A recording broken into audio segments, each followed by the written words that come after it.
আসসালামু আলাইকুম বন্ধুরা, আমি আজকে নিয়ে চলে এসেছি ব্রেড পকোড়া রেসিপি। দেখুন রেসিপিটা কী করে করছি। আমি দুটো সিদ্ধ আলুর ফাঁককে নিয়ে নিয়েছি, তারপরে নিয়ে নিয়েছি পেঁয়াজের চপিং করা পেঁয়াজ, তারপরে গরম মশলা, কস্তুরি মেথি, লঙ্কা গুঁড়ো, ধনে জিরা গুঁড়ো, লবণ দিয়ে আমি ভালো করে মাখিয়ে নিচ্ছি। এবারে আলু মাখানো হয়ে গেছে, আমি ব্রেডকে নিয়ে নিয়েছি।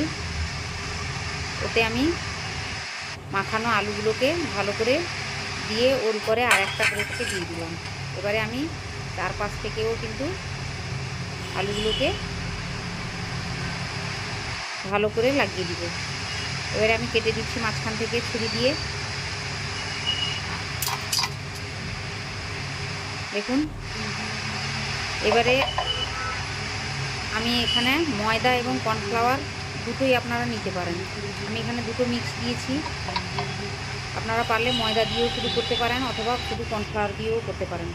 এরপরে আমি নিয়ে নিয়েছি রুটির গুঁড়ো। রুটিকে আমি গুঁড়ো করে রেখেছিলাম, আমি ওতে দিয়ে ভালো করে চার সাইডে লাগিয়ে দিচ্ছি। দেখুন কত সুন্দর লাগছে। এবারে আমি কড়াতে তেল গরম করতে বসিয়ে দিয়েছিলাম। তেলটা গরম হয়ে গেছে, আমি একটা একটা করে রুটিকে ওতে ছেড়ে দিব পাউরুটি। এবারে উলট পালট করে নিব। একটা সাইড হয়ে গেছে, আমি উল্টে দিলাম। এবারে কিন্তু ব্রেড পাকোড়া আমার রেডি হয়ে গেছে। রেসিপিটা ভালো লাগলে লাইক করুন, কমেন্ট করুন, শেয়ার করুন এবং সাবস্ক্রাইব অবশ্যই করবেন। নিচে দেওয়া বেল আইকনটি ক্লিক করবেন।